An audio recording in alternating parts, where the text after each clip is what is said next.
Good afternoon friends, मैं चंद्रशेखर मल्लिक आ गया हूँ ऑप्टेटिव नरेशन लेकर। Okay, welcome to my YouTube channel @Chandra Mallick 8052।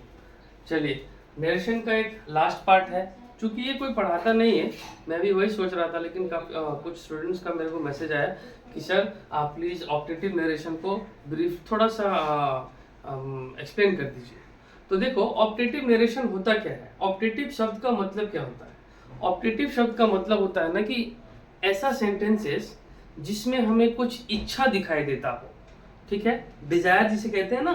Okay, तो उसमें से कुछ ऐसे सेंटेंसेस होते हैं। मैं आपको इसको दो तरीके से बता दूंगा, एक ये और एक इसका और एक तरीका है जो कि जान लेना जरूरी है, लेट के तरीके से।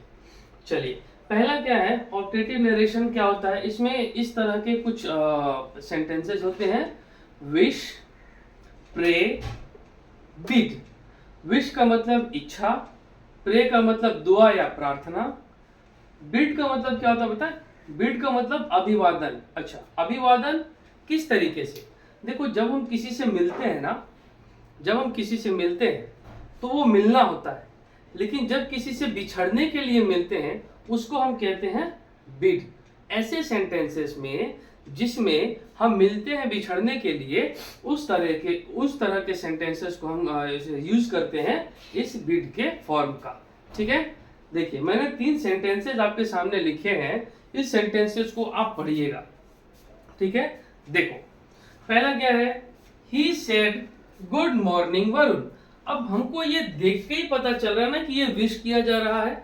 ओके, ही ने वरुण को क्या किया, गुड मॉर्निंग विश किया, यानी कि वो मिल रहा है।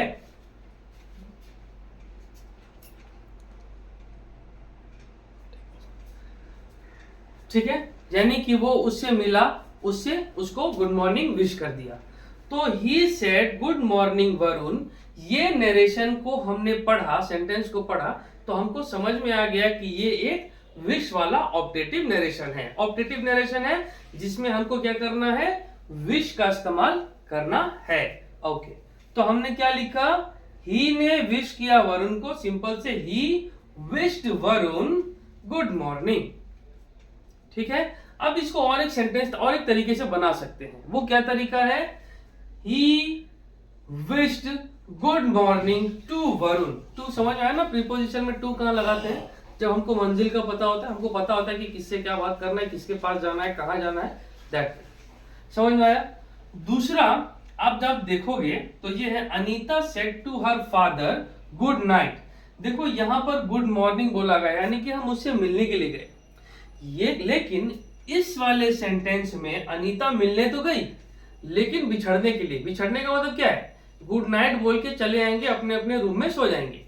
तो यहां पर क्या था, Anita said to her father good night. तो मैंने क्या कहा था, ऐसा विश जिसमें मिलकर बिछड़ना हो, तो हमको उसमें क्या लगाना है, बिड का फॉर्म लगाना है।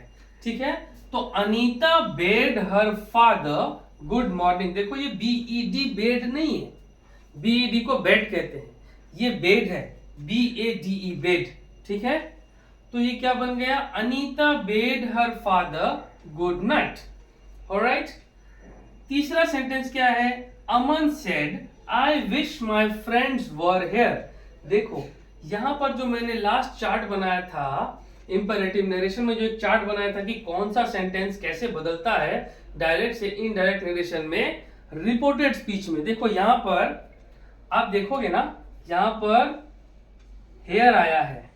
ठीक है, और हम जब इस सेंटेंस को पढ़ रहे हैं, Aman said I wish my friends were here, यानी कि यहां पे ये अपना इच्छा सोच रहा है कि काश, इच्छा जाहिर कर रहा है, विश।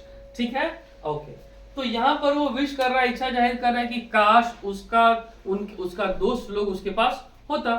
तो उसी चीज को हमने क्या किया, डायरेक्ट नरेशन से इनडायरेक्ट नरेशन को रूपांतरण कर दिया। कैसे, देखो अमन सेड, हमको पता है विश है, तो यहां पर विश ऑलरेडी लिखा है, तो हमको पता है ये विश है। ओके, तो यहां पर हमने विश्ड लिख दिया। अमन विश्ड दैट, कॉमा हट के दैट बन गया। ओके, यहां पर सर हिज क्यों आया?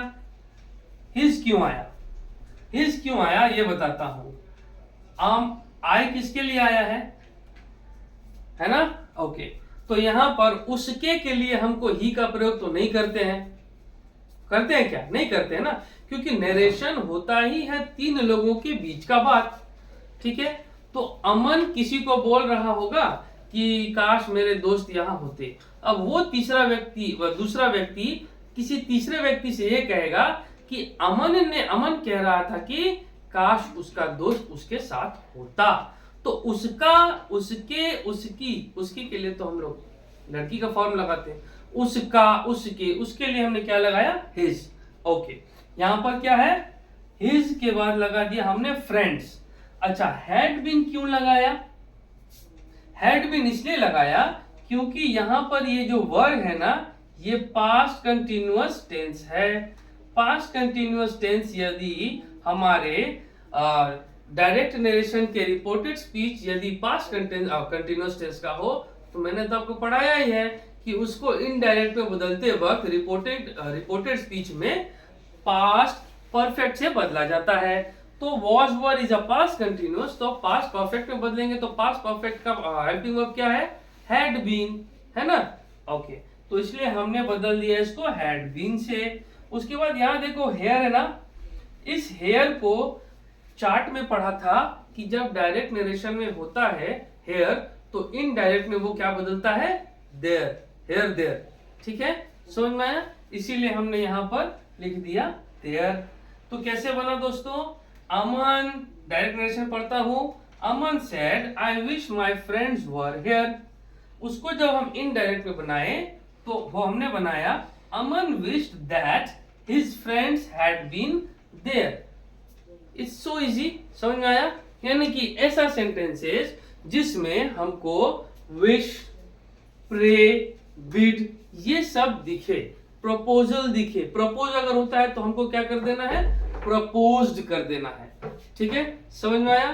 तो ये ऑक्टेटिव का कुछ सेंटेंसेस है। होपफुली हमको लग रहा है कि आपको ये देख के समझ में आ गया होगा। अब मैं और एक फॉर्म छोटा सा बताऊंगा अपने नेक्स्ट वीडियो में। लेट के द्वारा बड़ा ही इंटरेस्टिंग सा तरीका है, मैं आपको वो भी समझा दूंगा। ओके, तब तक के लिए थैंक यू।